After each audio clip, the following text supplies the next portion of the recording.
ക്രിസ്തുവിൽ ഞങ്ങളെ എപ്പോഴും ജയോത്സവമായി നടത്തുകയും എല്ലായിടത്തും ഞങ്ങളെക്കൊണ്ട് തൻ്റെ പരിജ്ഞാനത്തിൻ്റെ വാസന വെളിപ്പെടുത്തുകയും ചെയ്യുന്ന ദൈവത്തിന് സ്തോത്രം.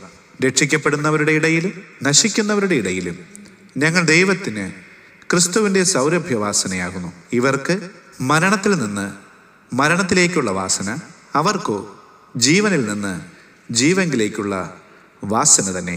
കൊരിന്ത്യർക്ക് എഴുതിയ 2-ാം ലേഖനം 2-ാം അധ്യായം 14 മുതൽ 16 വരെയുള്ള വാക്യങ്ങൾ. മുൻപിലും പിറകിലും നടന്നു കാവലായി, മേഘമൊന്നെനിക്കുമേൽ വിരിച്ചു സ്നേഹമായി. നീണ്ട മരുഭൂവിലുള്ളം കയ്യിൽ താങ്ങിടും യേശു